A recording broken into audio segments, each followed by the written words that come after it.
clear of the closing doors, please. All right, here we go. Welcome to Subway Sports Talk. My name is Peter Kennedy, and I am your host. Thank you so much, as always, for tuning in to SST on Apple Podcast app, Spotify, YouTube. You know the deal. If you're listening to me say these words, you found me somewhere. So we appreciate you for tuning in. And it's one of the best episodes of the year. And put it out there right now. Right here, right now. It's only March. This is one of the best episodes of the entire year. I think this is probably year like 5 or 6 or 7. Who's to say? It doesn't matter, because if you're here listening, you get to enjoy it with us.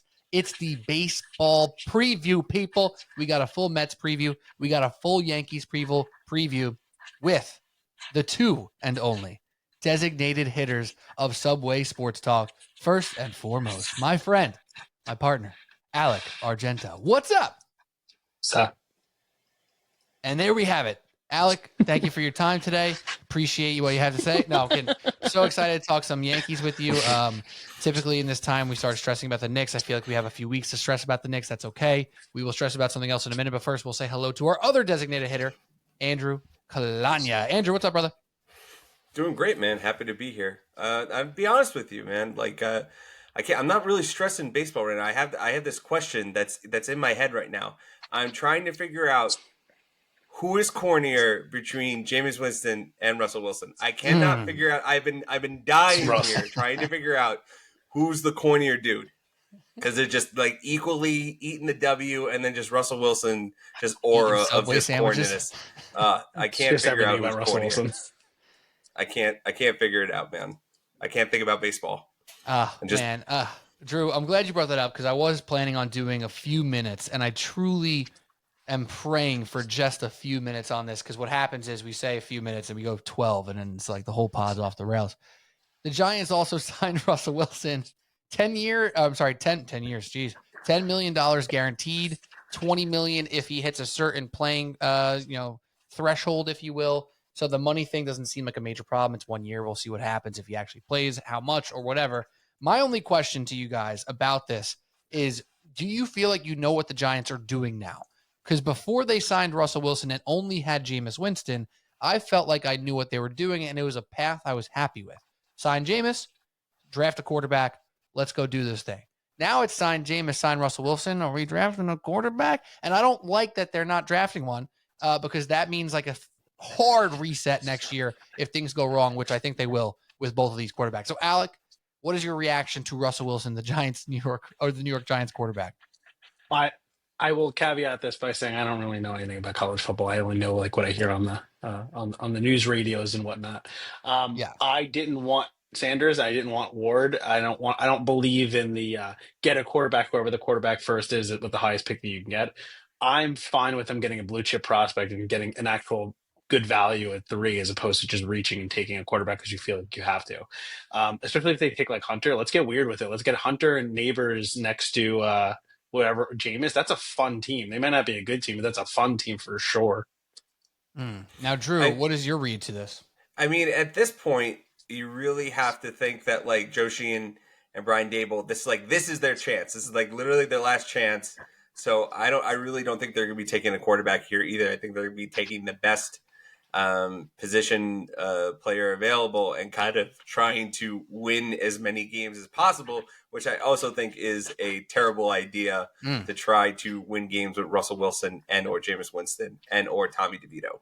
And I think I'm leaning that trifecta is crazy, dude. It's the worst ever. The most random slew of sponsorships those three will get to. It's going to be Rayo's sauce for Tommy Cutlets. It's going to be another Subway sandwich run for Russell Wilson. And then what's Jameis going to be? He's going to be like on the BetterHelp app talking to people like, I don't even know, trying to motivate folks. Crown claws, baby. Yeah, it's a weird group, and I feel like I'm more aligned with you so far, Drew. Obviously, we only talked for 30 seconds, but this idea of Jameis and Russ sounds like, we got to try to win as many games as possible this year with whatever slew of quarterbacks were left for us to take. With just one of them, I have a preference. I'd rather Jameis because fun. I like fun, but if I had to choose, I'd pick him. Well, either way, though, if you had just one of them, you're saying, okay, you have one of them. Maybe you look to draft a quarterback. Maybe you don't. But you got one guy to help you through this year and not be a complete laughingstock or whatever. Maybe, I don't know who's to say. Now you got 2 of them, which means you have to now see Russell Wilson start the year. And if he doesn't play to a good enough standard or he gets hurt, then you have to give Jameis Winston the shot. And then you got to see him play until he gets hurt or sucks. And then maybe you get 2 Tommy Cutlets or a quarterback who they draft in this upcoming draft. And that process doesn't make sense to me. So I felt really confident before the Russell Wilson signing. Let's go get Shedeur Sanders, who I do want. And I understand some people don't. Let's go get him. Jameis will start. Sanders goes in when he's ready. We see what we got. Now, I don't know what they're going to do, and I do feel more inclined to believe Dable and Shane are on their way out if they win 6 games with these quarterbacks. Because 6 or 7 with these quarterbacks and 6 or 7 with a rookie are not created equal. So now I'm just curious and confused and concerned with the direction of this franchise, which, let's be frank, I was already concerned. So anything else to add before we go on that? I think what you don't want to happen is what happened with Shane coming in, which is getting somebody else's quarterback. So you go into this year, you give them a prove it thing, or they're just like sacrificial lambs, and you know that you're going to get rid of them, and you want to just kind of use this as a clean slate year. And then next year, when they know that they probably have a better opportunity to draft a quarterback, or they are more confident in the in the class that's out there, then you make the move. I think the worst thing you can do is go draft the wrong quarterback like they did last time, and then have a new regime come in and have to make a decision when they're on the last year of their contract that turned out to be horrendous in retrospect. So I do hear what you're saying. I'm curious if John Mara has the foresight that we are having as fans, saying, oh, this is a sacrificial lamb season. Fantastic. Fresh start with a better quarterback class next year. Exciting times to be a Giants fan.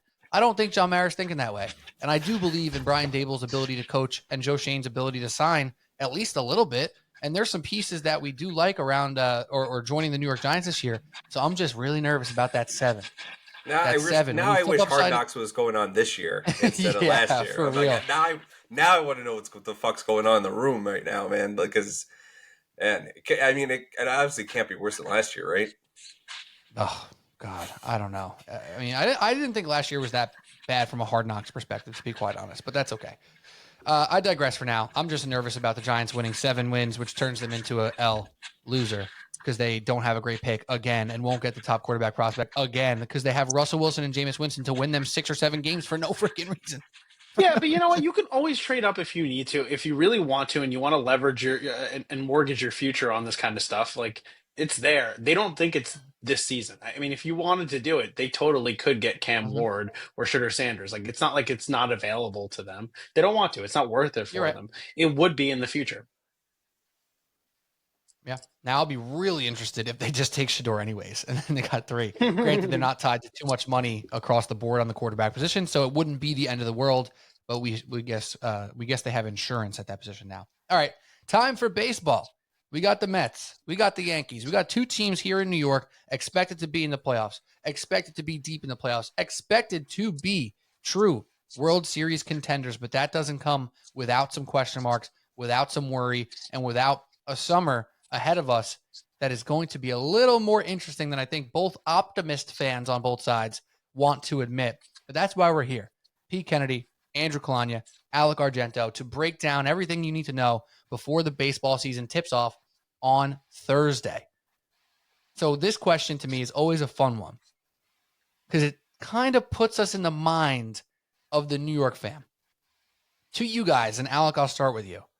Who do you think deserves to start this podcast off, to be the first team we talk about? Is it the Mets or is it the Yankees? Let's go with the Mets. I don't know. I don't even really know how to answer that question. So that question, I should say, is who do you think is more interesting to start with, I should say? I think they're both kind of miserable teams, and I think it's going to be an embarrassing year for both of them. So Really? Yeah, Jesus. I do. Oh my God, that's not what I expected. Okay, so you're not feeling optimistic. You think both are miserable, and you choose the Mets to start with by default. Okay. Sure. Yeah, let's go for it. Drew, do you understand my question more, or do you just agree with Alec that it doesn't matter? I'm kind of on the same page with Alec with this, but I do think that the Yankees are slightly more, I guess, a more interesting team. I think because of the way they plugged in the holes in a post-Soto world. So I would say start with the Yankees. I do know you to love plugging holes, so that's totally fair and checks out. That tracks. So I'm in. Now, I'll say this. I feel like this offseason has been so Met-centric because of the Soto. And Alec, don't give me a face, okay? This is Anyone my listening on favorite thing to audio, do every year is just shit on the Mets for the opening day series. It's like my thing. that is true. But I'm not saying that the Mets are better yet. I'm just saying it was a more Met-centric offseason because of the Soto, because of the Alonso drama. And there wasn't a ton of drama regarding the Yankees other than you poking them with a stick saying, do something, right? That was it. So there wasn't a lot of podcasting going on about the Sure. Yankees during the offseason. That's my point. So that being said, I feel like now that we're here and the Yankees have had made some a large number of ads, also dealt with a number of injuries already to this point, I'm ready to start with them. I think the Yankees deserve it. So let's do it. New York Yankees, 2025 predictions. So we do know a few things already, obviously, regarding the New York Yankees. We know that Garrett Cole is sidelined with Tommy John for the season, which sucks, objectively, really bad. We also know that Giancarlo Stanton will be out for a good chunk of the beginning portion of the season at minimum, and we'll see what happens there. We know now that Austin Wells will be starting in the leadoff spot when he's playing, catch. I'm sure he'll DH a couple games as well. But now we also know that their projections have changed just a little bit. Before the Garrett Cole injury, they were slotted at 91.5 wins on their over-under. They still are the Vegas favorite to make it out of the American League in the playoffs, but not by the wide margin they were. And the difference between the Red Sox, Orioles, and Rays and them in the AL East has also shrunk, despite the Yankees still being minus 130 favorite to win the division.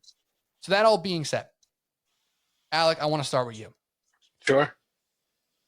This New York Yankee season, you already led to you're not feeling super optimistic, but can you point to the main reasons why? Is it the injuries, or is there other overarching things with this roster that are leading you to worry? Well, both. I mean, the injuries are the rotation. We not only did we lose Cole, we lost Heel and we lost Schmidt. I don't know how long Schmidt's out for, but he's out for at least the first couple weeks of the season. You now have Stroman, Carrasco, and Will Warren going out there as your 3, 4, and 5. That's not a great look. The whole idea of signing Fried was great. He's a 33-year-old pitcher. It's a little nervy when everyone else is going down and everyone else is getting Tommy Johns and whatnot. But you hoped that you could absorb some pitching hits to start the season at the very least. You can't do that anymore. You are bare bones on this team now. Even guys in the minors like Chase Hampton, like he's got Tommy John. Everyone is getting it left and right. That wasn't the problem going into the offseason for the Yankees. Like, yeah, you lost Soto, sure. But like Cody Bellinger and Paul Goldschmidt aren't filling that gap. And the Yankees had offensive issues last year. So you got worse on the offensive side of things. Yeah, maybe you hope for a little bit of growth out of Wells and Volpe and all that. That's great, but like that's a lot of ifs. And that's usually what I come in saying about the Mets every year. It's a lot of ifs, a lot of question marks. They'd have to break all in the right way for this to work out. The good news about the Yankees is that the American League kind of sucks, and they can still totally get out of it. They're probably at the very least a wild card team. I don't think they don't make the playoffs. Even with a crummy rotation, they have really good coaching and analytics that they'll probably be just good there. And Devin Williams makes this one of the best bullpens in baseball, if not the best bullpen in baseball, adding to what they had last year. So that's all good. I don't think that they're like in the same class as the Orioles at the moment, which is, I don't know if Drew agrees with me on that one. Drew's pretty anti-Orioles. But I think the Yankees just kind of went down a substantial amount this year. All right, Drew. What do you have to say to Alex's initial reaction? Well, I definitely agree with a lot of those points where the Yankees' margin of error has, it shrunk significantly. They don't have that leeway to kind of weather those storms, and where if they take another hit to the rotation, like I don't even know who their number 9 starter is at the moment. Like that's crazy. And Alec didn't even mention this before, but I'm not sure if you've been kind of looking at some of the stats or some of the guys like stuff like Luke Weaver. His like pitches are down like 3 or 4 miles an hour, like, and he hasn't been able to like ramp it up like the entire spring training, which is very concerning considering he's like your second best arm in the bullpen. But I do feel like the Yankees, their one strength is that they are able to find just like random arms to like give them like 2 ERAs in like the pen and like throw 100 miles an hour. Like, and I feel Fernando Cruz is going to be awesome in that role. So that's one positive. But again, they didn't really replace. You can't replace Juan Soto, and they're relying on two real big bounce back candidates like Cody Bellinger. I'm sure he's going to hit for a little more power. That left-handed swing is like perfect for Yankee Stadium. But Paul Goldschmidt is like, he's 37. He was like a league average first baseman, which is, again, that's not great, but considering what the Yankees got the last couple of years out of first base, like that's a tremendous upgrade. But like you still need an above average like hitter at first base. Like you can't just settle for league average. So it's really going to be dependent on if, God forbid, Aaron Judge gets hurt. Like it's a really scary situation on offense, and they've already had too many injuries in the rotation. So again, that margin of error is so slim. But I still feel like they're the best team in the American League, unless. I feel like the Red Sox are better than the Orioles at the moment. They have a legitimate ace. They have a legitimate ace in Garrett Crochet. Christian Campbell is now going to be their starting second baseman. Bregman's going to go to third. Devers going to go to DH. Like their defense is going to be great. They have young up and coming. They have 3 top 10 prospects that are ready to break in on the team. One already did. So if I feel like the biggest competition for the Yankees in the American League East is going to be the Red Sox, not the Orioles. The Orioles just like, I feel like they're just spinning their wheels so much. Like they have all these guys who they just don't want to trade. They don't want to spend money. And like, so what are you doing? Like their best pitcher was Grayson Rodriguez, and now he's down for months. So like, who's their second best pitcher? I have no idea. So according to the Vegas odds right now, I'm looking on DraftKings to win the American League. The Yankees are the favorite, as I mentioned during the little preview there. They're plus 330 to win the American League, and then you got to jump to plus 650 for the Astros and the Orioles. Then you jump down 900 for the Rangers and Red Sox, and then you kind of get into a mishmash of Twins, Mariners, and Royals and whatever. The Yankees are still a favorite in the American League according to Vegas. So that's one thing, if you want to hang your hat on that as a fan, go ahead, knock yourself out. But I do think the concerns are very real. It's something that I've raised on this podcast, before some of the injuries, and now even more so with the injuries here. You can't afford an Aaron Judge slip up. You just can't. In years past, and last year probably would have been the best year because you had Juan Soto to afford that. He played a lot, and he helped carry this offense to be a top 5 offense in baseball. That's great. You can't afford that this year. And all the ifs that Alec mentioned there, it does sound a lot like the Mets. It sounds like the things we talked about with the Mets offense over the past couple of years. Now, granted, the Mets offense over the last couple of years has still netted out to be a top 10-ish offense or better over those last handful of seasons. But you're looking at all the positions now.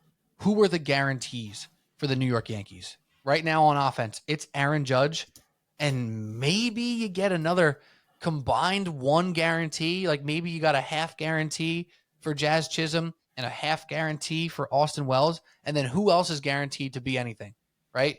Jazz Chisholm's career stats aren't that impressive, but you do feel good about what he brings to the table and how he played as a Yankee last year. Austin Wells, I think he projects great as a hitter, especially as a catcher. That's fantastic. Is he ready to handle the leadoff spot, or is he probably your best option after Judge? And that's my big question mark. The Yankees do tinker with lineups every day, right? You're going to see 100+ different lineups for the Yankees every year. That's just how they do it. To me, Anthony Volpe becomes the X factor. If he can actually take that offensive step forward and become a hitter who is not just a decent, occasionally hot hitter, but more so of a, maybe top 12, top 10-ish, closer to 10 than to 5, shortstop on the offensive side, that will be massive. I think the best version of this Yankees offense has Anthony Volpe in the leadoff spot, and it's just going to come down to if he can actually handle that yet. I think he still projects forward. That's a lot to ask on Volpe, to be honest with you. I agree, but do you agree that is in theory the best option for them if he becomes it? If he could be a decent enough leadoff hitter, is that not their best option? I mean, I guess so with the speed there, but I feel like the biggest X factor of someone we have it's Jason Dominguez more than Anthony Volpe. You're talking about a guy who's been hyped and hyped and hyped and hyped and hyped and hyped for feels like 10 years now that he, since he's signed when he was like 16.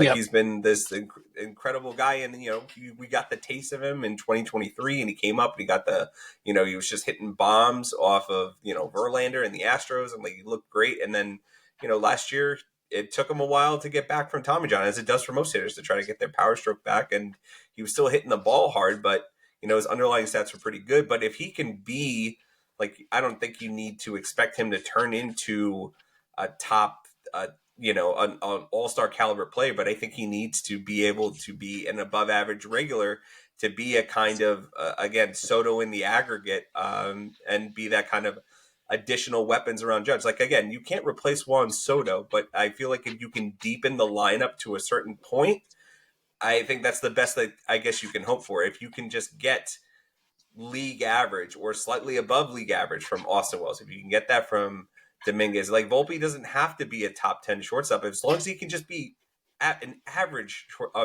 offensive shortstop. If Bellinger could be slightly above average, if Goldschmidt can just be average, like you lengthen that lineup, and I feel like that's the best you can do if you can't put a superstar in front of Aaron Judge.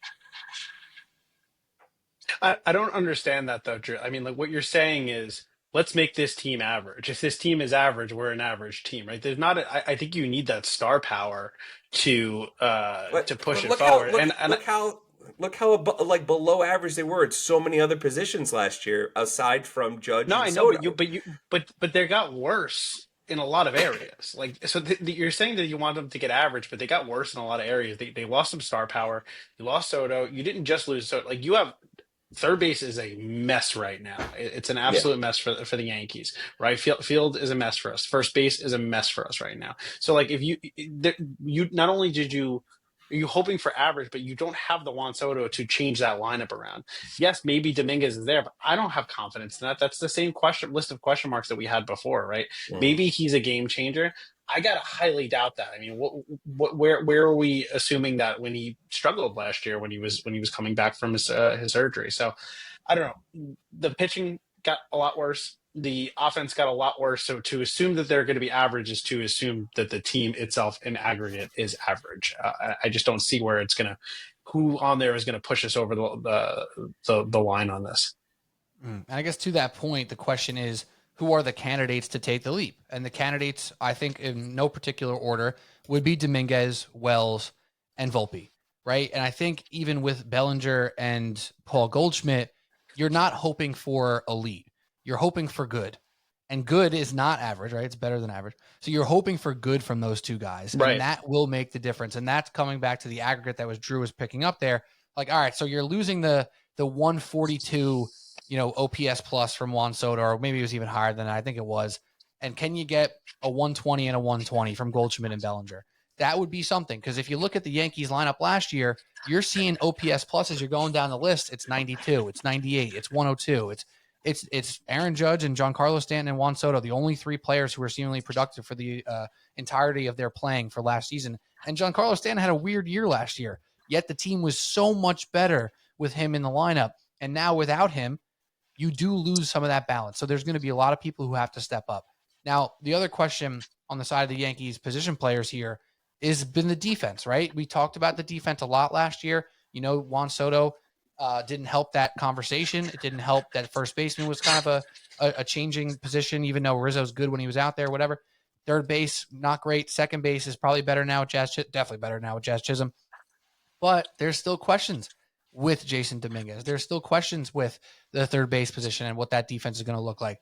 So did that get better? Is that something we could point to that is actually better this year, Drew? Well, yeah. Well, Judge is a way better defensive right fielder than Juan Soto is, and Cody Bellinger is a better defensive center fielder than Aaron Judge is. Right. And then Jazz Chisholm, Gleyber Torres was literally the worst defensive second baseman in all of baseball. So it can't get worse. So you can't, and Rizzo was not as mobile as he was. And talk about Goldschmidt just being an average hitter. He's still an above average defensive first baseman. So I feel like you got better all over the place defensively. And that's kind of, they decided that we want to be average offensively at a bunch of positions and be better defensively and hope that the pitching holds up. But unfortunately, the injuries for the pitching has not held up. So, the plans kind of got a little askew. Yeah. So with the pitching injuries, I guess we'll switch over to that now. You can't ever just talk about Garrett Cole going out and just gloss over it now. But it has been news for 3 weeks now that he's been out for the year. The Luis Heel, the Clark Schmidt, those are all pieces that when we talked about this team before these injuries, we're like, wow, this is a juggernaut level rotation. This is something that's an absolute strength. This is something where you can afford to be close to average offensively and still compete at the highest level. And now, where has it gone, Alec? Has it gone to pedestrian level? Or has it really, in your opinion, plummeted to a level where it's just straight up bad? No, I don't think it's bad. I mean, I think the Yankees have a knack, especially with the new pitching staff that they've had, the coaching staff that they've had the past couple of years under Blake and forward. Um, they are able to get the best out of people, which is really helpful. I mean, you're seeing that with the people who took leaps last year, like Heel and Schmidt and everything like that. Warren, his peripherals seem to be really, really good.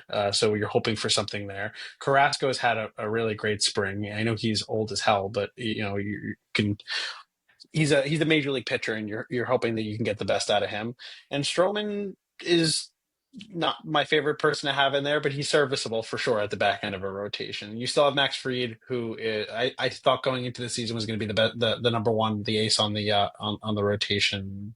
You still have that intact. So at the very least, you're not losing Schmidt for very long. You'll get him back relatively soon, hopefully. And their bullpen is always their bullpen. It's one of their biggest strengths. It's always an advantage for us, and it got much better by getting Devin Williams last year. So no, I don't think it's pedestrian. It's better than the Orioles, for example. I still think it's probably better than the Red Sox, for example. But it went from being, like you mentioned, like before, like potentially a historic rotation. I thought that was going down as one of the best in Yankees history at the very least, to something that it's going to be a typical Yankees rotation, which isn't bad, but isn't great.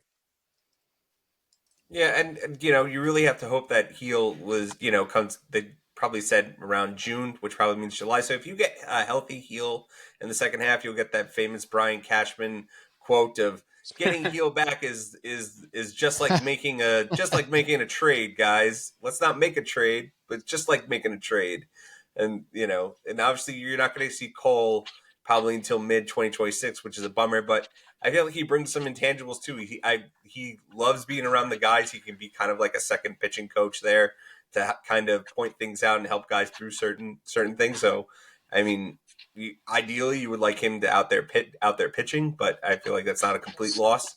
To at least have a second pair of eyes, someone who loves the art of pitching and his craft as much as Garrett Cole does, to be able to kind of still be a mentor and help guys out there. But again, that major supposed to be a best Yankee rotation of all time. It's again, it's not going to be that, and I feel like that's okay. But your margin of error is down to, you've used all your depth, and again, it's not even opening day yet, so you can't afford to take another hit. You kind of, I'm glad that they're kind of playing it safe with Schmidt and saying, okay, start the year on the IL, build yourself up properly, don't rush yourself. So God forbid you blow out your shoulder, you do something trying to do too much, then we're really going to be in a pickle. So I rather, they're playing it safe and saying, okay, if Carrasco can just give you, a couple starts of, like 5 innings, 2 earned runs, something like that, like every time out, like that, you'll take that every time until Schmidt and, other guys get healthy. Drew, I got a question for you. You seem like the type of gentleman who would know the answer to this. Is this? I feel like we're hitting historic rates of Tommy Johns and just soft shoulder, soft tissue injuries for pitchers at this point. Is that accurate?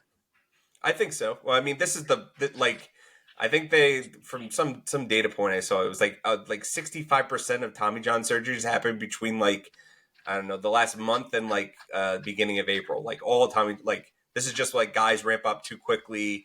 Guys are, they didn't have enough rest time over the offseason. There's like 1,000 other factors. And plus pitchers, like, I don't know, the art of pitching has gone from, with Driveline and all those places that get guys to just like max out their effort. Like that's leading to injuries because guys are just throwing max effort all the time, every single time. And like, they're not having the proper time to recover. They're not, They're not leaving something in the tank so that they're saying, okay, I only have to go 4 2/3 innings, and they're gonna bring out 8 bullpen guys to come in after me. Yep. I don't need to go 6, 7 innings anymore. So I'm just gonna like throw as hard as I can for as long as I can, and then from that's the pen, you're holding nothing back at that point too. Right. So you exactly. even have it on that end. It feels like the league's got a problem. It feels like every pitcher Absolutely is on does. borrowed time at this point, and they have to do something about it because if teams are going to invest in these pitchers too, they're going to want to get some kind of return on it. You just seem to be losing it left and right. Yeah, absolutely. But like the thing is, like, you get paid for throwing hard. You get paid to to light up the radar gun. Like, so there's like Jamie Moyer wouldn't exist today in like today's game, or Nestor Cortez exists. So I mean, I guess there is a market for it. It's just a much smaller market. Yeah, exactly. But like, the only way you got to combat that is like you have to make rules changes. Like you're going to have to either limit the amount over of 100. Or no, it's automatic ball. Yeah, or something. You have to limit the number of pitchers on the roster where you're saying, okay, or how they try to limit the amount of times guys can get brought up and sent down. Like you're going to have to reel that in much more than they already have now and say, okay, you can only have 11 pitchers on the roster, so your guys have to go out there and you have to throw 6 innings. You have to make sure you have something left in the tank so you're not killing the bullpen every single night. Yeah, I think on the average pitcher too, it's become less about what you talked about, the art of pitching. The art of pitching has changed into what your pitch is and not where you put it, right? So you're seeing all these new pitches show up. You're seeing a new curveball or slider show up every year. You're seeing this new changeup, for example, this year, what are they calling the death pitch, like the Clay Holmes new changeup thing that he's throwing. I forget what they're calling it right now, but you guys are, I'm sure, aware of what I'm talking about. Like that has little to do with location and it has more to do with break, right? Break rate, spin rate, how much horizontal, how much vertical, all this stuff is tracked. So, specifically now to where in order to get that spin rate, to get that horizontal movement, that vertical movement, you're talking so much more about pronation and supination. Like these are things that we never heard about before, right? Some pitchers were naturally pronating the ball, some pitchers were naturally supinating the ball, and like that's just something that we didn't even talk about, know about, whatever. Now we're watching Trevor May. If you guys see him on Instagram and TikTok and whatever, he's given some of these incredible breakdowns on what the pitchers are doing out here, and it's like, wow, these are things that coaches and everybody is talking to these pitchers about, and it's just adding so much stress to elbows and shoulders, and it's causing all these injuries. Now we're seeing some of the best pitchers that we've ever seen in these small sample sizes because they haven't been having lasting power. And obviously it also comes back to how quickly hitters are adjusting to all the new stuff as well. So we'll see if that continues to be an issue. And if it's going to be an issue on the Mets side as well, because it already has been a little bit. They haven't been hit with the TJ just yet like they did with Garrett Cole, but this is happening like crazy. I saw Jordan Montgomery as well. This guy who was trying to get paid with Scott Boras last year didn't work out. Now he's getting Tommy John. Add another one to the list of scaring teams to invest in pitchers. And that's why this whole offseason conversation and even last year's offseason conversation has been so strange when it comes to pitchers, and why Yankee fans are a little nervous about giving 33-year-old Max Fried, a more long-term deal, because all this stuff just seems to not make full sense all the time. All right, let's close things up on the Yankees here so we can switch over to the Mets. I have some questions for you guys really quickly. I want to go through some props and some predictions and etc. So let's go with some initial player props here. I want you guys to pick your favorite option out of this. So we got over-unders on home runs for some Yankee players here. And well, let's just go each person line by line. If anyone jumps out as a best bet, you let me know. Anthony Volpe, 14.5 home runs, over under. Over. What do we got? Over. I would take the over. That feels really low, doesn't it?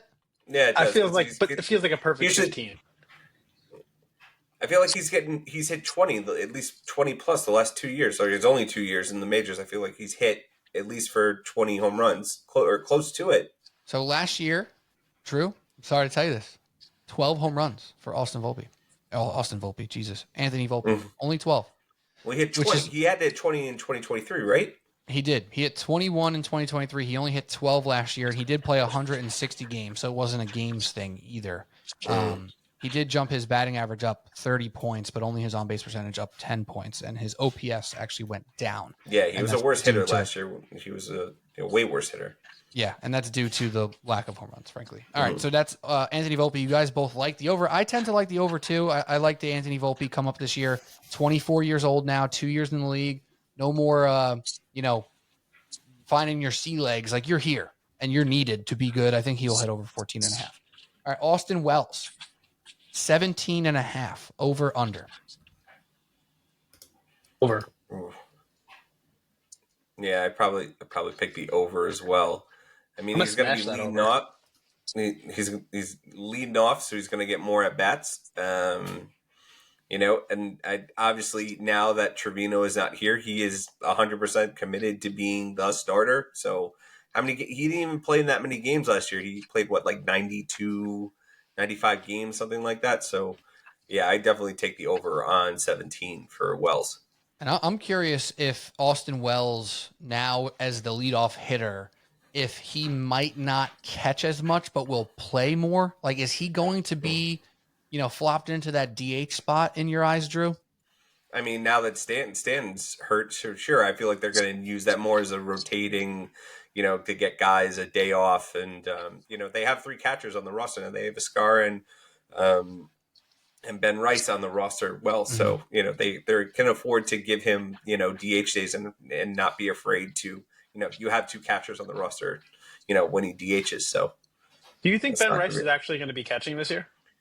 I mean, he caught a decent amount in spring training. I feel like he's going to be. I don't feel like he'll ever be the starting catcher, but I feel like they like having, that him as an option back there, in an emergency situation. Yeah, I think Rice is interesting. I mean, he obviously tore it up the first few weeks he came into the league. He has good contact rate. I like him. Mm-hmm. He struggled immediately afterwards for the rest of the season. But you have these weird situations now with catcher, first base, and DH where they're going to be rotating positions. Like first base between Bellinger's going to be going back and forth from the outfield to first base. Catcher, you're going to want to put some of those catchers into the DH spot and everything like that. So I'm wondering how that playing time shakes out for someone like him, and if he might be able to develop a little bit more this year. Yeah, because I really don't think we're going to see Giancarlo Stanton at all. Like I'm pretty sure he's done for the year. Like I know there's nothing. And he might be done for his career. Like how does both his elbows don't work? What's going on?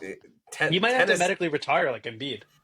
Yeah, like tennis elbow in both elbows, the calf strain, and he's not doing baseball activities. Like they're trying PRP injections, and like they said, he's even saying he's not downplaying the injuries. Like it's a significant injury. Like I'm in a lot of pain. Like I don't know, man. Like I really don't think people are counting on as long as we get Stanton back for the playoffs. Like I don't think Stanton's coming back this year. I feel like they're gonna try it until June, and they'll be like, okay, he needs surgery, and then he's we'll see in 2026.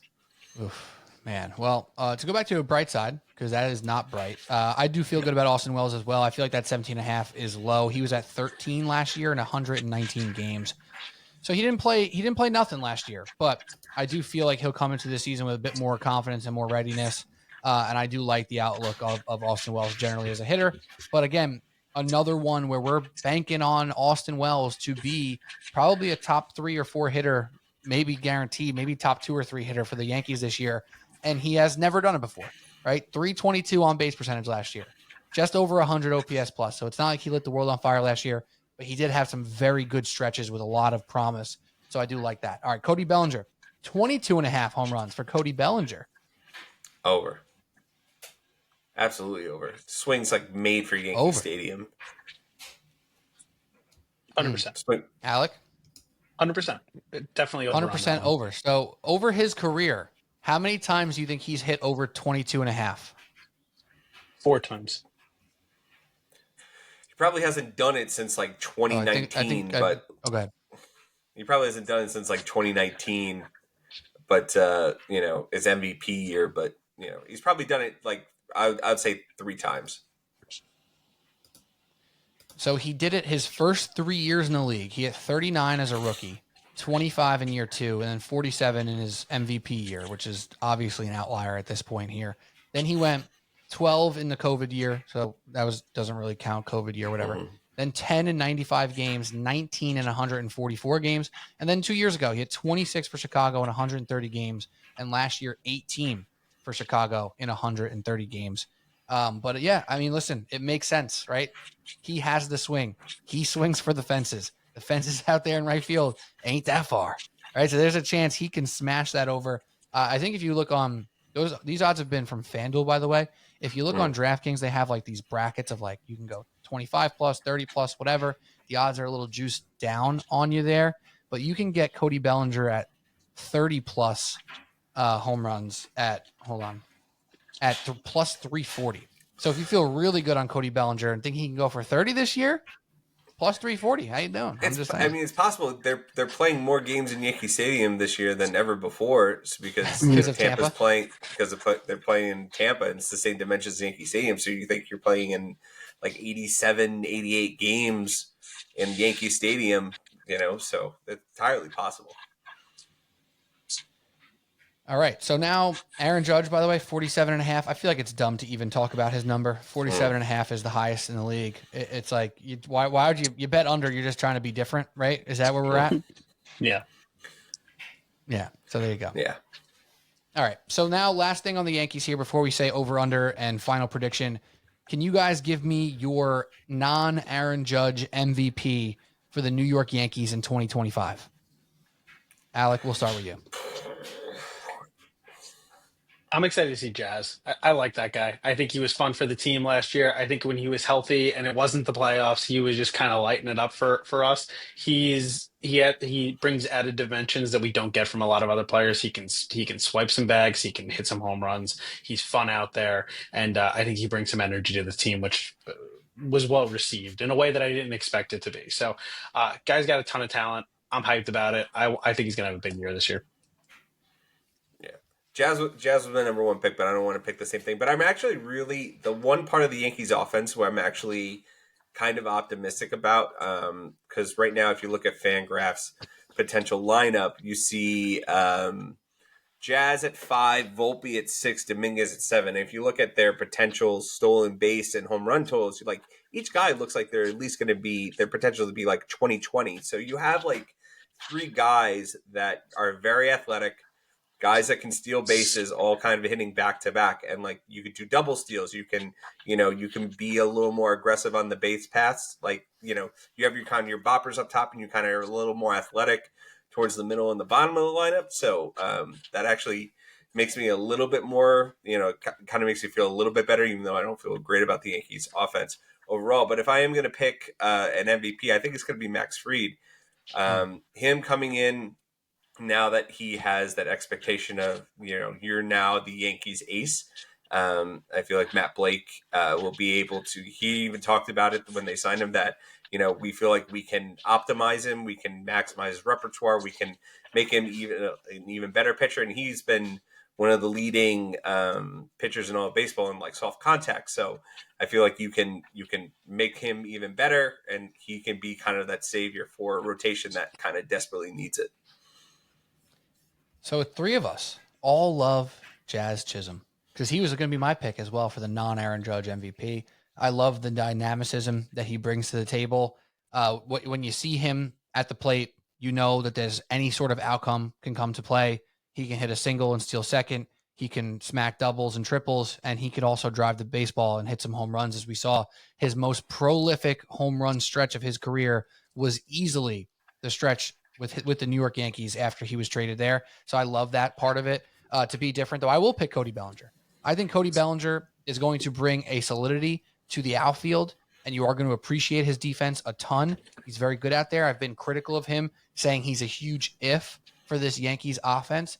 But if I were a betting man, which I am, I'm betting on Cody Bellinger to show up this year and do some positive things for this offense. I think he's a better bet than Goldschmidt. I think you can trust him more than Dominguez in 2025.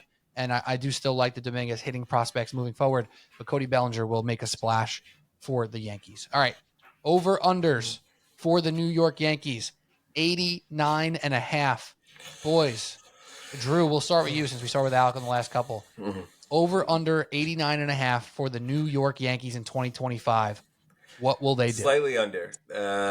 I'll go with 88 wins for the Yankees, which will still win them the American League East. Wow. You think they're going to win the AL East with 88 games? I feel like again, I'm not again outside of I hate Baltimore. I don't Toronto's not I feel like they're all like mediocre. I think Boston is going to be their biggest trouble, and again, they unless their prospects come up and they mash them, if their prospects come and mash immediately, Boston will run away with the division. But again, outside of Crochet, they've had some pitching injuries as well, but Crochet is just I feel like he's going to be like the runaway Cy Young winner this year. Like if I had to pick one, so if their young guys can come up and like mash, then they'll be the best team, but that's yet to be seen. But I feel like it's very winnable. I feel like the entire American League is just ass. So I feel like 88 wins could certainly win you the division. Okay. I think the Yankees go under on that. I think they get like 86, 87 games. I just don't think that there's any shot they're winning the division. I think that both the Red Sox and the Orioles are better. I think the Orioles are markedly better. I think the Red Sox are still young, and outside of like Devers and Bregman, like there's a lot of youth there that you would be relying upon to take them over the edge. And maybe I think they're like a year or two away from being that team. But I think that's crazy that you think they're going to win the division with 88 games. That's that. How have they ever won the division in like the past 5 years or so at 88? Has anyone ever won it in like 88 for the past couple of years? I feel like they're going to turn. I feel like this entire American League has turned into the American League Central. Like I'm sure teams in the American League Central have won with like 88 games. Like I still think the Yankees are the best team in the American League. Even with all the injuries, like I don't see a team that's like obviously better on paper than them. Because again, if Heel was done for the year, then I'd say okay, maybe. But you have guys coming back. Cashman. I don't know if he'll ever mortgage the future to get you there, but they'll make an addition. They will do something because again, they realize that.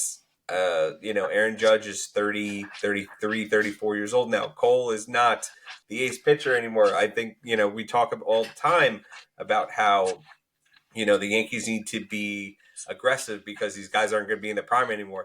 Now Cole's not in his prime anymore. That, I feel like that window of Cole being a dominant ace is like, it's over now. Unless he can come back from Tommy John and reinvent himself. At that point, he'll be 35, 36 years old by the time he comes back. So, that window is gone. So you need to maximize the time that you have left with Aaron Judge being that elite hitter. So I feel like they'll definitely make some moves. They'll get some guys back, and the American League is just not as good. If they were in the National League, we'd be having an entirely different conversation right now. But the fact that they're in the American League, I feel good about them at more than any team.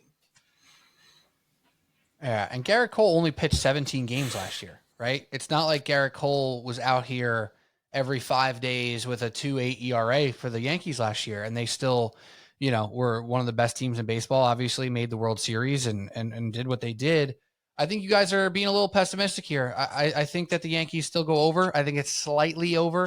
This idea the Yankees are going to walk and close their eyes and be at 96 wins like they have in the past is not reality. So any Yankee fan who thinks that, I think they're too aggressive. I think there's going to be some dark clouds over this summer for the New York Yankees. I don't think it's going to be a walk in the park. However, I do believe this team goes to 90 wins. Exactly. I think their ceiling is probably 92, but I do think they go slightly over. And we're going to look back and say, hey, this summer wasn't exactly fun. This summer wasn't exactly easy with the New York Yankees. But at the end of the day, Aaron Judge, still a dog. This pitching staff, still above average. And there are enough swings at the bat, to use a baseball metaphor, to hope that 2 of them pop.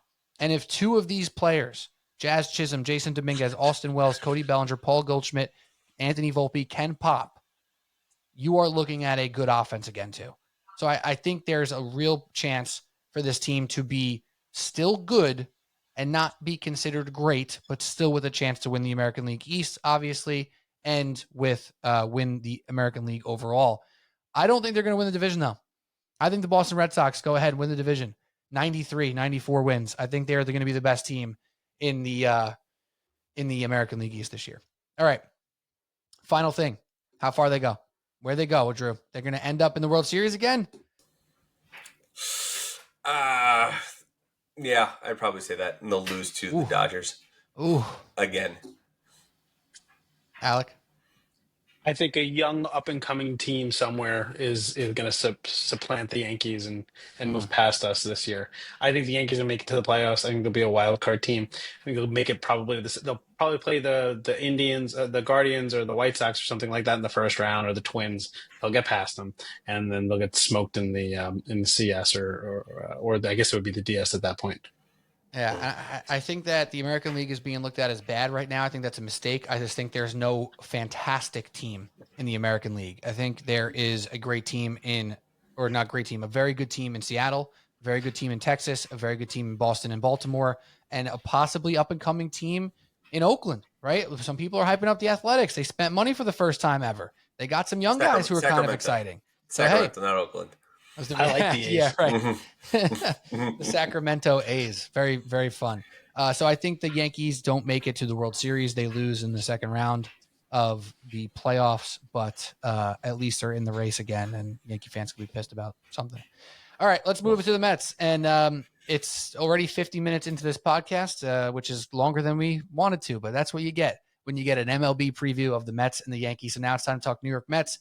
I'll set the stage quickly for this season. Obviously, we know things about Juan Soto joining this team. We know that they did not add major pieces to this pitching staff, which is problematic.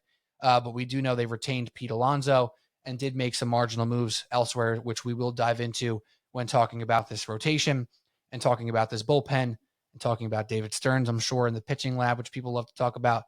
But this Mets team has an over-under of 90.5. They are obviously in a division that's a little bit scary to be a part of, with the Philadelphia Phillies and the Atlanta Braves being who they are and just how strong they are. However, the Mets are still looked at as a team here in Major League Baseball who are expected to be in the playoffs.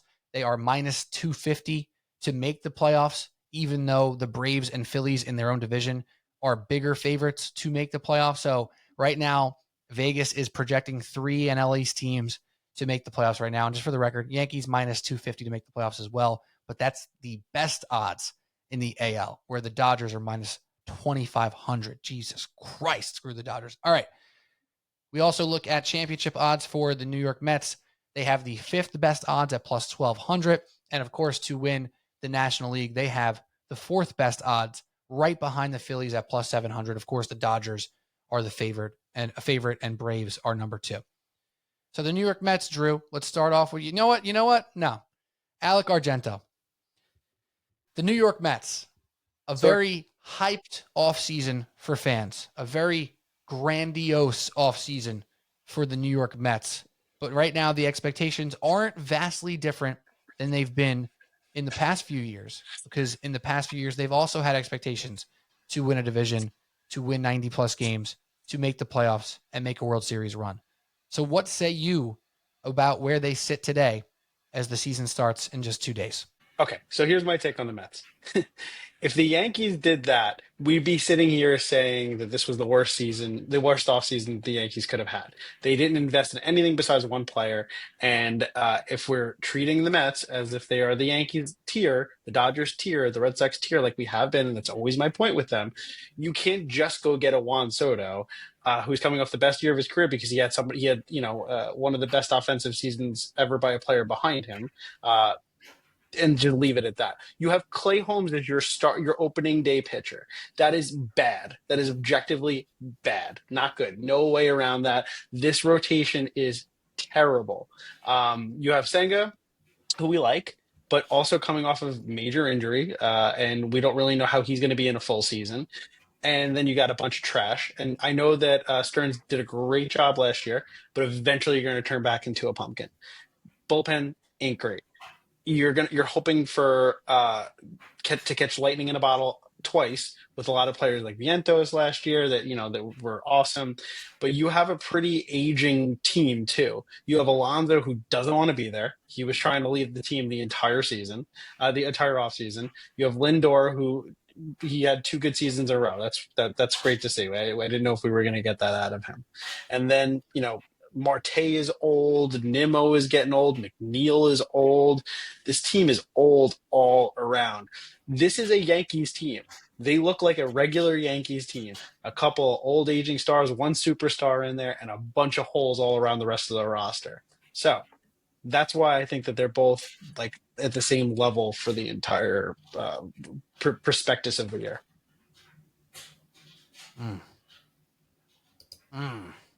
Drew, do you want to go first, or do you want me to jump in? I'll take a slight easier tone than Alec here. Again, I don't disagree with him when he says that, like, I feel like this would have been like the Yankees offseason if they would have signed Juan Soto. They would have signed Juan Soto and not done anything else. Like, they would have not signed Fried. They not would have traded for Bellinger. They not would have signed Goldschmidt. Like, it would have just been Soto and, like, okay, we're just going to run it back with the team that we had that, that went to the American League Championship. I get that Stearns is a pitching guru, and like you can't argue with we said we're kind of saying the same things about the Mets going into this year's. We did last year, like, oh, what is Severino going to do? What is Quintana going to do? What is Minaya going to do? Like we had all those questions. Like we didn't think they were all great pitchers, but at the same time, can he do it again? And that's the question mark: is can he work the pitching magic to turn Clay Holmes? Like what's his limit? Like Fangraphs is putting his projection at 107 innings. Are they on crack? Like I love Fangraphs, but like, oh my God, how are you projecting Clay Holmes to pitch 170 innings this year? That makes no sense to me. The two bright spots in the rotation to me are Senga and Peterson, who Peterson I feel like was really underrated. I know Griffin Canning had a great spring training, but he's a big question mark as they are, and McGill question mark. So as much as and I feel like they did improve the pen a little bit with Minter, to set up for Diaz, and you still have Reed Garrett and Stanek and Budo out there. So like your bullpen's a little more solid than I feel like the Mets typically are, but their rotation is full of question marks of can they run it back? Can they do it again? I'm a little bit more optimistic on the offensive side. I feel like Lindor is a superstar, and having him and Soto back to back is, it's not going to be the same for Soto's numbers as, hitting in front of Aaron Judge, but, Lindor, Soto, Alonso, Vientos, or Nimmo, I feel like that's a pretty good, 1 through 4, 1 through 5. And now, you have a couple injured guys, and, McNeil is down, Francisco Alvarez is down. So, you kind of at the bottom of the lineup, typically the Mets have a pretty circular lineup. And now your 6, 7, 8, 9 is Winker, Siri, Beatty, Luis Torrens. So that's a pretty weak bottom half of the order. Typically the Mets, strength is their offense. So, still a fair amount of question marks for a team that, a lot of champion Juan Soto. And again, great. Juan Soto is fantastic, but there are too many question marks on this team. I feel like for me to feel comfortable saying like this is the team that, made it to the end. This is a caliber team that can make it back to the National League Championship this year. I just don't know. Like they're really missing an ace. Like they need an absolutely an ace pitcher, but they just haven't been able to get one for whatever reason. If I can add too, this division, as you mentioned before, Pete, like is not the same as the AL East. That's gonna be a big difference maker for the Mets this year. Yeah. Mm-hmm. Yeah. So where I feel like the Mets are good, I don't believe they're better than their competition. Right. So I already said the Red Sox I think are going to beat the Yankees for the AL East. I think the Mets could be better than the Yankees, and I had the Yankees at 90 wins. I don't think the Mets are winning the NL East. I think the Atlanta Braves could win 97 games this year. The Atlanta Braves are a team that had everything go wrong for them last year. I mean, their superstar of superstars got hurt for the entire season after what, like 30-something games? He'll be back at some point. I have all the faith in Acuna to be great again. I think Riley and Olsen didn't have great years last year. Albies was out. Obviously, they did lose Max Free, but they got a ton of great arms over there in Atlanta. Like they bring in Jurickson Profar to kind of give them more depth there on the offensive side and in the outfield. Like they're really freaking good.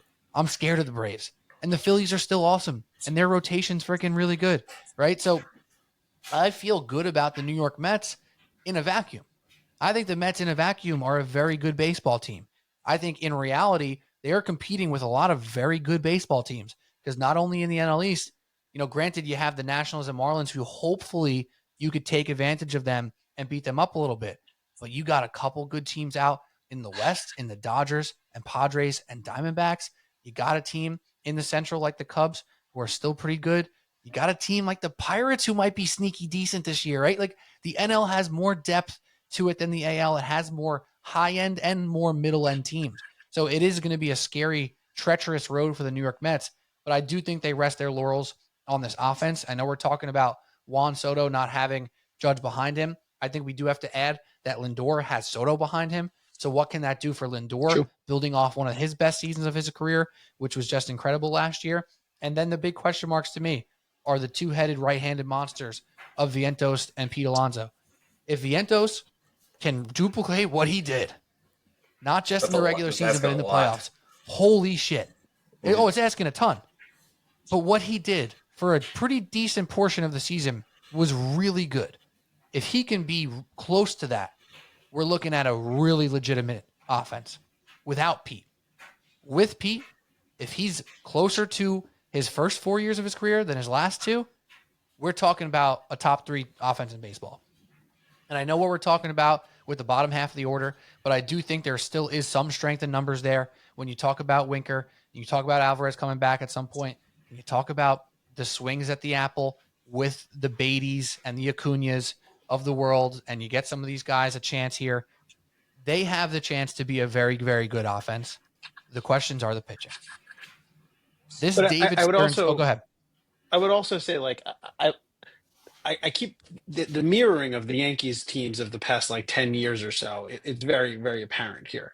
And yes, they might be statistically one of the top 5 We're talking offenses. about, but wait, just we're talking about 90-plus win teams with the Yankees for those teams. Well, what I was going to say is I think that their it's like a house porter, right? Like you're statistically going to be like a top 5 team, but like you're not going to win the games that you're supposed to be winning. Like you're not going to be in the same tier. It's like with the Knicks right now, for example. Like they're not beating that top tier talent. They can beat up on all the bad teams and they can do it, but when they're matching up against, like you were saying before, the teams that they're competing with, the other contenders, they're not going to be up to snuff there. It's what happened to the Yankees in the playoffs last year, right? Like when you get to that bottom half of the lineup there and it's dead and you're relying on Brett Beatty to drive home people on base, and it's not working out. That's what's going to happen. So it's like fooled gold to a degree with those offenses in the roster construction that currently exists for the Mets. And I've seen that time and time again with the Yankees. I see what you're saying, because basically you think that they're going to have a good record and you don't have faith in them moving forward. Is that kind of your gist? Yeah, it's fool's gold. It's like it appears to be something that it's not. They're going to be like Lindor is going to get his, Soto is going to get his, and like they're going to hit their home runs, and they might be MVP candidates, both of them, just like Judge and Soto were last year for the Yankees. But like when push comes to shove, and they're going head to head with the Braves, or they're going head to head with the Dodgers or the Padres, like all those teams that you mentioned, I just don't see them being up to snuff. I just don't see it there, and I think that you can plan around a top heavy lineup. You can't plan around a circular lineup like they've had before. But I'll say this though: where did the offense change from last year? What's different on the bad end of it? You're just relying on it to repeat. I broke up again. Yeah. You're relying on it to repeat, though. Like, I guess that's what I'm trying to say. Like, you're relying on magic catching magic in a bottle twice. But you're adding Like, Juan do we Soto. think Jesse Winker? Yeah, but do we? But yes, I understand what you're saying. But like, if we had this conversation before about the Yankees, like, do we? It's a lot of question marks. Do we think Jesse Winker is going to have the season that he had last year again? I don't. I personally don't. I don't think that Brett Beatty is a good player. I think Alvarez, when he comes back, still has question marks on him. And there's so many question marks all over this lineup, and it's aging. Like, Alonso's not been good. Uh, Starling Marte is old as hell, and Brandon Nimmo ain't getting any younger, and all these folks. And I think that's hard to say that they're going to be just as good, if not better. I think that bottom half of the lineup is going to be worse. I think the top half of the lineup is going to be awesome. They're going to be super fun to watch, and they're going to have tons of back-to-back home runs between Soto and Lindor. But that's the fool's gold that I'm talking about. Like, they're going to get theirs, but the rest of them are not going to come up when they need them to. Yeah, like if you look at just look at the rotation, like look at the Dodgers. Okay, if the Dodgers are the gold standard, right? Like who in the Mets rotation would start in the Dodgers rotation right now? The Dodgers rotation, as currently stands, is Blake Snell, Yamamoto, Sasaki, Glasnow, Dustin May. Who is starting from the Mets rotation into the Dodgers rotation right now? Well, if Clay Holmes is getting 170 innings, he's in that Yeah, rotation. I mean, Hey, I have faith in Clay Holmes. I got to be honest. I got some faith. that's insanity. that 170 innings is more than any Dodger projection starter at the moment on Fangraphs. The most they have is Yamamoto. You didn't even count Shohei as a pitcher. 163. I don't think he's pitching this year. Is he? Yeah, he is. I think starting in like May. But then you also have Kershaw. You also have Gonsolin. You still have Stone. You have River Reiner. You have Sheehan. Like the Dodgers have 10 starters. Like, and they'll all be able to just throw them in the bullpen come playoff time, which is crazy. But like, again, maybe Senga would slide into their 5 instead of Dustin May, who's been ravaged by injuries like the last couple of years. But like, that's it. Like you're seemingly your ace, probably your most talented pitcher on the roster would be the number 5 starter on the team that you're going to have to beat to get to the World Series. So, again, guys can pitch above their peripherals, and the Mets can coach up their pitching staff. But at the end of the day, like the underlying talent is just like there's such a gap between the Dodgers and everybody else. So, like, it's just hard to be optimistic about anyone else. And I know the Dodgers blow it in the playoffs all the time. You have to figure out what happens when you get to the playoffs, but just like the amount of talent that they've procured is insane to me. Even though Mookie Betts, lost like 60 pounds, he still can't keep food down. Like, that's maybe an issue for them offensively, but then you still have Shohei Ohtani and Freddie Freeman and Teoscar Hernandez and Max Muncy and Will Smith. Like, it's just an insane amount of talent that the amount of question marks that the Dodgers have is insignificant compared to every other team in the league. So, my biggest issue with like the Yankees and the Mets was like they're going into the season with obvious holes that like they'll say, okay, we'll fill it on the fly, and the Dodgers say, okay, we're going to go into the season with the best team possible, and then we'll make changes. God forbid something happens. Like that's how I feel like you should be building a team going into a season. If you have those type of championship aspirations, you should be building the best team possible in the off season when you have all your resources available to you. You shouldn't be saying, okay, we'll go into the Yankees going into the year with third base being a smoking crater, and the Mets going into a season where 3/5 of the rotation are guys you're just hoping that they can coach up. Like it's inexcusable to me. I feel like, I especially feel it's more inexcusable for the Mets with, you look at the Dodgers, you look at some of these just Major League Sports teams who now have the funding from these VC folk, like the guy who owns Guggenheim Partners is the guy who owns the Dodgers. Like he should be spending that kind of money. Leon Rose should be spending that kind of money. He should be doing the exact same thing that the Dodgers are doing. The Steinbrenners rely on the Yankees for their income. So like it not that it's excusable for them to be doing what they're doing, but they can't. I don't think that they're going to be able to be like a Steve Ballmer or a Leon Rose or something like that to do that. Steve Cohen, If you're, Leon Rose. sorry, But yeah, I know Sorry, what you meant. Steve Cohen and Steve Ballmer. So yeah, I mean, if you're Steve Cohen, you have to be doing that kind of stuff. You Yeah. can't just get Juan Soto and just call it a day. Well, let me just like wipe my tears away first for the lack of funding that the Yankees have. So I'm sorry. Hold on. I have to I'm just not like excusing it. it's a little different though, and you're like one of the richest yeah, people in the right. world. When the Yankees have like the 20th ranked, revenue to spending rate in the league. Like, Yeah, yeah, sorry also true. the Yankees don't have more money. They just Also made that. terrible. They're not. Yeah, no. Also terrible. Also inexcusable. Yeah. I hear you. But who are the Mets to go for? There were some arms that they could have went for sure. But on the offensive side, I don't know who else they're going to go for. Who else were they going to really swing for the fences for this offseason? No, I get that I mean, too. it's they could also. I mean, do you want to have Beatty at third base? You probably could have got Bregman out there, No, tried it out. Vientos is the third baseman. Beatty's only playing, starting at second.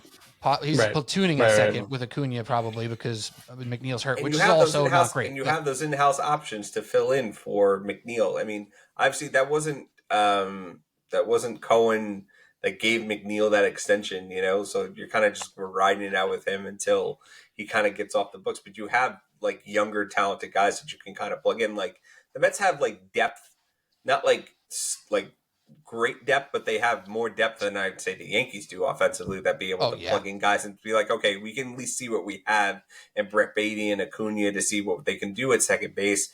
While McNeil is out. But again, it's really the pitching that like the Mets have needed an ace for Yes. 2 years now, and they haven't been able to go out and procure one, and that's on Cohen. That's on Stearns, to be able to go do that. Because again, if you go out and get one, so you can't. That can't just be the major move, and Clay Holmes be your opening day starter. It just can't. It just really can't. Were they close and in on Burns, and how close were they? If I'm assuming they were. It didn't I mean, seem like that's they were that. But they didn't get too close. I don't think. I mean, I think they were around. It didn't feel like they got too close though, And unfortunately. he took I agree. took that hometown discount to go, like he lives in Arizona, and that's why he approached the Diamondbacks and said, "Hey, would you guys be interested in signing me because he just had twins and he wants to be close to his family and be able to live there year round." So he kind of approached them. So I'm not sure if Corbin Burns was a realistic target, but even then, like there were still other pitchers to go out and get. You could have still traded for Garrett Crochet. You still could have could have got Blake Snell. Max could Fried. have done that. Could have done that. Exactly. Yeah. Like all these were options that they kind of didn't go for, which I agree. I think the lack of attacking for pitching in this offseason sucks the most, especially looking at their rotation right now. So that's tough. But I think you look at the Mets and you look at a really good team, and then you just hope that they could compete with the other really good teams. And I don't really like bringing up the Dodgers in the Mets preview because the Dodgers right now are inevitable for this regular season. What are you going to do? Going to just pretend like they're not there until you have to see them in the face. And that's the case of it. So you're really looking at the Braves and the Phillies, and they're both really good teams. And Vegas, despite having great odds for the Mets over under 90.5, they're the third favorite to win the NL East. And I think that's probably where they should be. I'd be okay with them being a little bit closer to the Phillies. Right now it's Braves plus 125, Phillies plus 195, Mets plus 220. I'd probably put them and the Phillies more neck and neck, but I'm splitting hairs. So there you go. Let's make some predictions here on the Mets here so we can say goodbye, and we'll talk about some of these prediction odds here, and then we'll go through with our final Mets predictions for wins and things of that nature. So let's start off with home runs like we did for the New York Yankees, and we'll start off first and foremost with a man who I cannot find right now. I just had it up, and here we go. Juan Soto, 33.5 for Juan Soto on home runs for the New York Mets. How do we feel? I'd take the over. I mean, he's not hitting 40. He's not hitting 40 again. Like when he hit 42 last year, something that was career high. Yeah, I'd comfortable in the mid 30s for Juan Soto. So definitely take the over there. Mm-hmm. I agree. Francisco Lindor, 27.5. I'd probably take the under there. He had 29 last year. Or did he have 31 and 29 steals? Whatever. He had 31 maybe. I'll take the over with Soto there now. Mark Vientos, a wild number, 28.5 over under for Mark Vientos. Wasn't it like 35 when we last talked when we talked earlier in the offseason? Wasn't it? I feel like the over under went down so dramatic. I feel like it was like 35 plus or something like that. It was crazy. It was crazy. DraftKings right now, I was explaining before, they don't have player over unders. They have just brackets. So you could bet on anyone to hit 25 plus, 30 plus, 35 plus, etc. And they're juiced kind of poorly because you can parlay them. So basically, if you're going to bet over unders on single players, individual players, don't use DraftKings. They're not a sponsor anymore, so it's all good. On FanDuel, though, 28.5, a normal number. Still a pretty wild number, though, Alec. I saw your reaction. Are you taking under? Sorry, I was on mute. Yeah, I mean, he's going back to a pumpkin this year. I'm pretty confident To a in it. pumpkin? Nothing more than just vibes there, but I'm pretty confident he's going to be a pumpkin again. Wow. Just because you said that, I'm taking the over. All right. For it. Pete Alonso, 35.5, which is pretty much his, that's kind of been his minimum, frankly, in his career. I'm going to say under. How many did he hit last year? I believe he hit over that. Hold on. Because I feel like, again, he's not the 50 home run power hitter that he was, but I feel like he hit 32 last year. And I'm not I don't know. Oh, he hit only 34. Exactly. Yeah. I think I might take the under on Pete. I'm going to take the under. Also, I mean, Boris guy with a protracted offseason, they haven't done super well coming out the gate when that's happened between the last couple that have done that. So, yeah, I mean, it is a contract year again, obviously for him because he only took the 1 year deal, right? So, I mean, there's that. But technically it's a multi-year. It's two, but it's But isn't there a player opt out? Yeah. So yeah. There's an option. I'll take under though. So for his career, non-COVID year, because that was only 50, he played only 60 games, obviously. 53, 37, 40, 46, and then 34. So even 2 years ago when he only batted .217, he still hit 46 home runs. I'm taking over. I think he hits 40 again this year. I think he hits 40. All right, and then last but not least, we got. Oh, they don't have odds for him for Nimmo. Never mind. I was going to say Brandon Nimmo, but they don't have odds for my boy, so that's all good. All right, 90 and a half. Running walks? Do they have odds on running walks for him? What's the over under on that? Smash that guy. Honestly, any Brandon Nimmo stat you should just stay away from. He might be very injured this year. All right, let's go over under 90 and a half for the New York Mets and if they will win the division. Alec, I know your answer on the division. What's your answer on over under 90 and a half? Under. I think it's going to be I don't know, maybe 87 games, 86. I think they're like the Yankees. I think they're on the exact same par for them. I feel a little more confident in Steve Cohen's ability to possibly to go out and take on a bigger contract and make a move. But I still cannot, unless it's for a multitude of pitching. I don't know how confident I feel in that over, or definitely not them winning the division.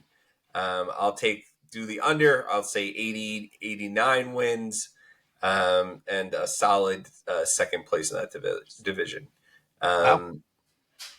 I don't know. The Phillies have been, they've been fine. Their rotation's really good. Zach Wheeler, and I'm not the biggest Aaron Nola fan on the planet. And, they did trade for Luzardo. So, it's okay. And you do have Bryce Harper. But I feel like that core, if you want to talk about the Mets being old, I feel like the Phillies are getting very old at the same time. So there might be time for them to take a step back. So I feel like the Mets are at best a second place team with the Braves, clearly number one. Spencer Strider's coming back. He looks great. Acuna is going to be back in sometime in May. And, if he's even 85% of the player that he typically is, that's probably second best hitter in the division behind Soto. So to add, as long as those kind of supporting pieces go back to being above average hitters, like Olsen had a terrible year last year, but I don't know if you can really bank on him doing that again. So And plus, they have Alex Verdugo now. They have him to fill in, so just be hyped about the Atlanta Braves. It's funny with the Braves. It's like I have the opposite expectations. Like everyone, I feel like this year they're going to do the opposite of turning back into a pumpkin. They're going to play to the back of their baseball card. Like Riley, I agree. Harris, Olsen, they all had pretty crappy years last year, Mhm. comparatively speaking. They're going to do awesome this year. I just have like the utmost confidence in that. Yeah. Just to get back to where they should be. And they even brought like their catcher, their they lost Sean Murphy for a while, but they bringing up Drake Baldwin, who's like the best Yep. offensive catcher in the minors this year. So it's like they filled in a hole with like a potential like impact player, and now they'll have two like starting caliber catchers like on the team. So like it's an embarrassment kind of riches there offensively for them, So you're going to replace Jared Kelnick on that roster with Ronald Acuna once he gets healthy, and that's just like a crazy 1-8 lineup. Like it's just bonkers. Yeah, unfortunately, I agree with you guys. I think the Braves not run away, but they win this division relatively handedly. I do think the Mets slightly go over here. I think I had the Yankees at 90 exactly. I think I have the Mets at 92 will be my prediction. They go slightly over and hit 92 wins. I don't think they win the division, and I do think that they come up short in the playoffs again and go to, I'm going to say the NLCS. NLCS for the New York Mets, but not a World Series in year one of the Juan Soto, Francisco Lindor core New York Mets. So that's my prediction. And that's all we got. I battled through some connection issues through the end of that podcast for some reason, but here we are. We did it. The MLB preview for the Mets and the Yankees is complete. Major thank you, as always, to my guys, Andrew Kalanya and Alec Argento. Thank you, guys, my designated hitters. As always, we appreciate you. And to all the Subway Sports Talk listeners, There he goes again. thank you always for tuning in to Subway Sports Talk. And you can tune in all season long to follow baseball talk, Mets, Yankees. Of course, we have more NFL talk as the draft comes close, and NBA as the Knicks enter the playoffs and try to get healthy and get right for their playoff run. Well, that's all we got. Subway Sports Talk. We'll talk to you guys soon. Cheers. See ya.